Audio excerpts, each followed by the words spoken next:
The water moves, just barely. A ripple crosses the surface of a shallow riverbank in the Brazilian Pantanal, and then everything goes still again. Beneath the murky brown water, coiled against submerged roots and mud, lies one of the world's heaviest snakes, a female green anaconda, 22 feet long. Over 200 pounds of pure muscle. She hasn't eaten in 6 weeks. Her metabolism has slowed to conserve energy, but her body is sending signals. She needs to feed. And she needs to feed soon. The riverbank is a crossroads.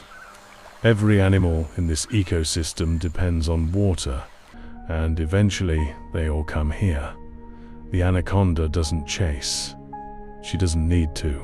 She waits. Her eyes and nostrils sit on top of her head, allowing her to stay almost completely submerged. Only these tiny points break the surface. To anything watching from above, she's invisible. Just another piece of the river bottom. Hours pass. The sun climbs higher. The heat becomes oppressive, pushing animals out of the forest and toward the water.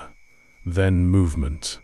Something large is approaching through the tall grass of Capybara, the world's largest rodent. This one is a full-grown male, weighing close to 140 pounds.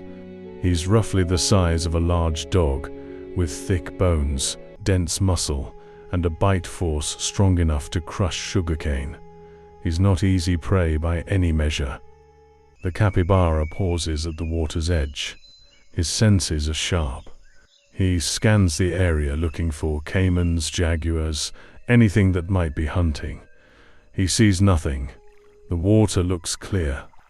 He steps in. The anaconda's infrared-sensitive scales detect the heat signature immediately. The vibrations in the water confirm it. Large prey. Close. But there's a problem. Capybara is still too far from the bank. If the snake strikes now and misses, she'll lose her only advantage. Surprise. She stays frozen, waiting. The capybara wades deeper, lowering his head to drink. His thick body is now partially submerged, his legs planted in the soft mud. The snake moves, not fast, not yet. Just a slight repositioning, muscles contracting in controlled waves, bringing her closer without creating visible ripples. 3 feet away, 2 feet.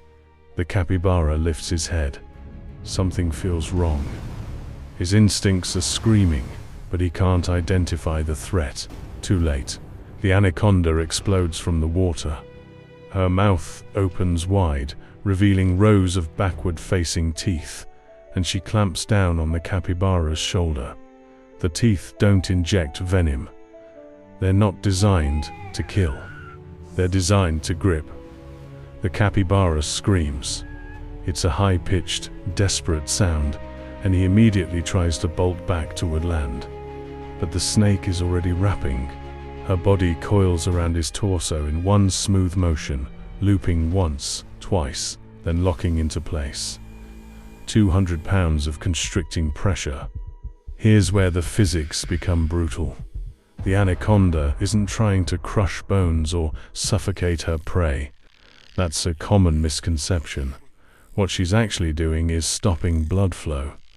Every time the capybara exhales, the snake tightens.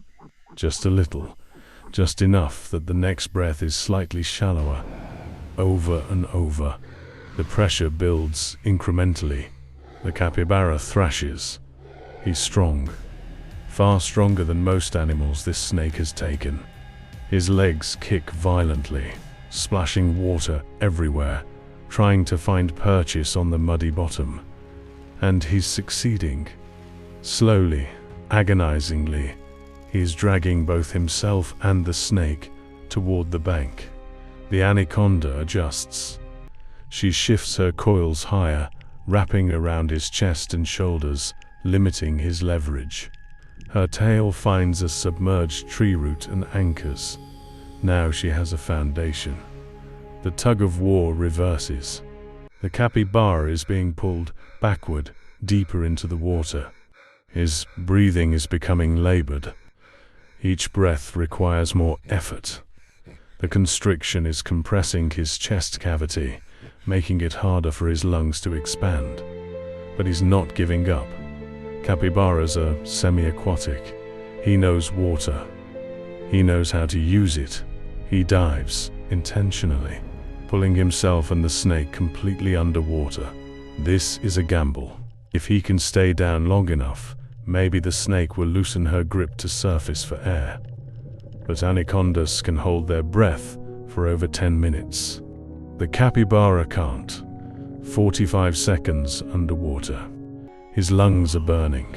The snake hasn't loosened at all. He surfaces, gasping. And in that moment of vulnerability, the anaconda tightens again. The capybara's movements are slowing. His kicks are weaker. The relentless pressure is doing what it's designed to do. His circulatory system is failing. Every muscle in his body requires oxygenated blood. The constriction is restricting the major blood vessels near his heart. His brain isn't getting enough oxygen. His coordination starts to fail. He stumbles. His front legs buckle. The snake feels it. The resistance is fading. She maintains pressure, but she's not tightening anymore. She's just holding, waiting for the inevitable. 3 more minutes pass. The capybara's breathing becomes shallow, then irregular, then stops. The anaconda waits. She keeps constricting for several more minutes, ensuring there's no heartbeat, no chance of recovery. Only when she's completely certain does she begin to release. But now she faces an entirely different problem. She has to eat this. The capybara is massive. His shoulder width alone is wider than the snake's head. By every logical measure, this should be impossible. The anaconda's jaw is where the real engineering happens. Unlike mammals, her lower jaw isn't fused at the chin. It's connected by elastic ligaments that can stretch apart. Each side of her jaw can move independently. She positions herself at the capybara's head. This is crucial. Prey must be swallowed head first so that limbs fold backward, not outward. She opens her mouth and begins to work her jaws over the capybara's snout.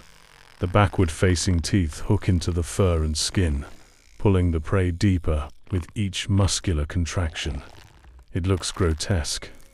Her head is stretching to dimensions that seem anatomically impossible. The skin between her jawbones expands like a balloon. 15 minutes in, she's engulfed the head and shoulders. Her body is beginning to distend. The outline of the capybara is visible beneath her scales. 30 minutes. The widest part of the capybara's torso is now entering her throat. Her ribs, connected by elastic tissue rather than fused bone, are spreading apart to accommodate the bulk. This is the most vulnerable she'll be for months, completely immobilized, unable to defend herself. If a jaguar or caiman found her now, she'd be helpless. But she's chosen her location well. Hidden in the vegetation, partially submerged, away from major predator pathways. 1 hour and 10 minutes after she began, the capybara's hind legs disappear into her throat. The meal is complete. Her body is now grotesquely swollen. She looks less like a snake and more like a lumpy tube. The shape of the capybara is clearly visible beneath her skin, a massive bulge that will take weeks to process.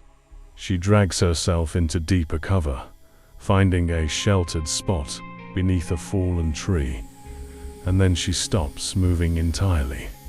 Her metabolism shifts into a different mode. Digestive enzymes flood her stomach strong enough to dissolve bone.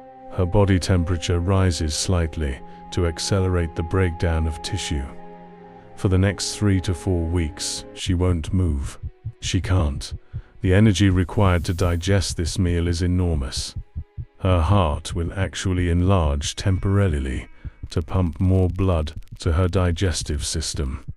During this time, she's burning through approximately 40% of the meal's calories just to process it. But the remaining 60% will sustain her for months. This is the trade-off. Anacondas have evolved to take meals that would kill other predators to consume. The risk is enormous. The energy expenditure is massive. But when it works, a single hunt can sustain them for half a year. The capybara's bones will dissolve. His organs will be broken down into amino acids. His fat reserves will be absorbed. In 4 weeks, only a compressed pellet of fur and hooves will remain, which the snake will regurgitate. And then the cycle begins again. The hunt, the wait, the explosive strike, the patient constriction, the impossible swallow. This is how anacondas survive in one of the most competitive ecosystems on Earth. Not through speed, not through venom, but through sheer, patient, crushing, inevitable force. The water moves again, just barely, and somewhere beneath the surface, another hunter is waiting.